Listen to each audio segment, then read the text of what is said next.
हर हर महादेव, जय माता दी, राधे कृष्णा। आज वीडियो में एक अलग तरह के सवाल का जवाब जानने समझने की कोशिश करेंगे। यह सवाल का जवाब जो है कई लोग जो है पर्सनल भी या अन्य माध्यमों से पूछते हैं।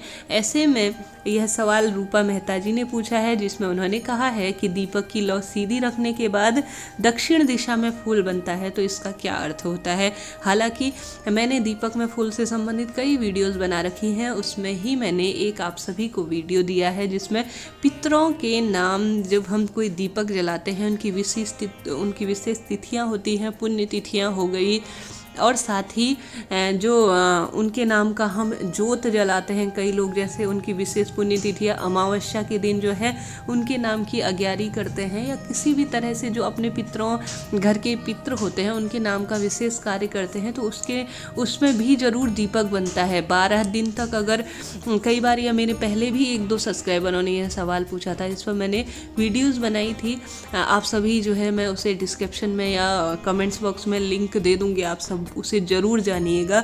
जैसे कि शास्त्रों में कहा गया है, पितृ और देवता बराबर स्थान रखते हैं एक व्यक्ति की सफलता के लिए जीवन में। अगर पितृ प्रसन्न होते हैं तो दिन रात जो है परिवार की प्रतिष्ठा में वृद्धि होती है। विशेष रूप से जिस घर में पितृ प्रसन्न होते हैं, संतान सुख, विशेष रूप से वंश वृद्धि का विशेष योगदान होता है। पितृ हमारे लिए इतना कुछ देके गए हैं जीवन में, उनका नाम है, उनकी जोड़ी हुई धन संपत्ति जो भी हो, छोटी सी ही सही हो, उनके मान प्रतिष्ठा है। हमारे लिए कुछ ना कुछ हमारे पितृ करके गए हैं, पूर्वज करते रहे हैं। अगर हम उनका नाम मात्र ही ले लेते हैं, हमारे माता पिता, हमारे दिवंगत जो पूर्वज हैं, उनका नाम मात्र हम उनको स्मरण ही उनकी तिथियों पर कर देते हैं, तो इसी से वह प्रसन्न हो जाते हैं।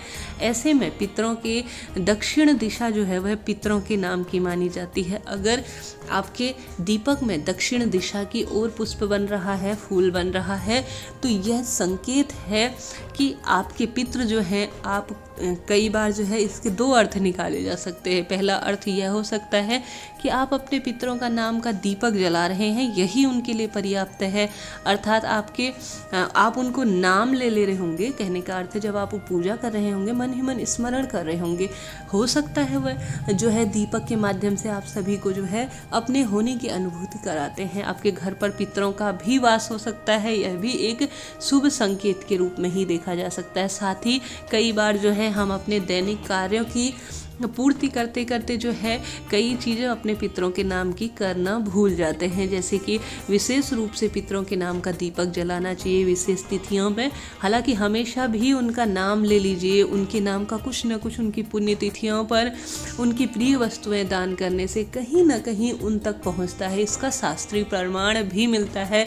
गरुड़ पुराण हो या अन्य तरह की, मैंने आप सभी को, जैसे मैंने बताया, स्क्रीन पर भी आप देख पा रहे होंगे, मेरे घर पर यह पुस्तकें विद्यमान है जिन पर यह साफ स्वच्छ शब्दों में लिखा हुआ है। गरुड़ पुराण में विशेष रूप से, अगर मैं मानती हूँ गरुड़ पुराण अगर किसी ने बहुत अच्छी तरह से सुन ली हो, समझ ली हो, इसे पढ़ लिया हो, तो जीवन में वह गलत राहों पर कभी नहीं भटकेगा। उसे जो है अपने पूर्व जन्मों का आभास हो जाएगा। वह कभी कुकर्म की राह पर, कहने का अर्थ है कि वह सत्कर्म करेगा, हम भी कभी भी कोई झूठ मक्कारी इत्यादि के राह पर कभी भी वह नहीं भटकेगा, यह बात की गारंटी है।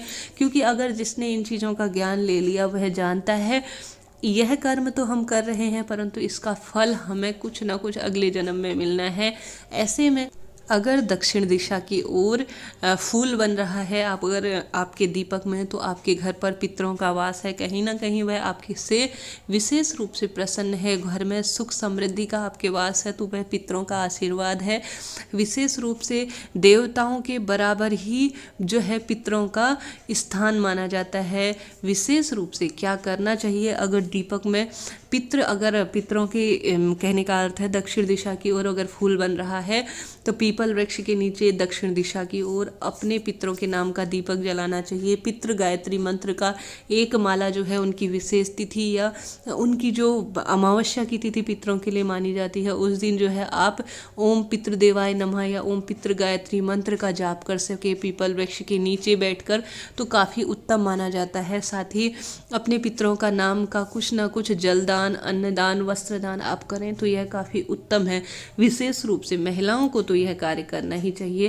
क्षेत्र के अनुसार रीतियाँ बदलती रहती है, मैं कई बार कहती हूँ, परंतु महिला को जो है अपने पीहर पक्ष और ससुराल पक्ष दोनों तरफ के पितरों का नाम लेते हुए जल अर्पित आवश्यक रूप से करना चाहिए पीपल वृक्ष के नीचे। यह काफ़ी फल देने वाला होता है। घर में सुख, शांति, समृद्धि का वास होता है। पितृ जो हैं मात्र उनका स्मरण कर लेने से, उन्हें विशेष कुछ करने की आवश्यकता नहीं है।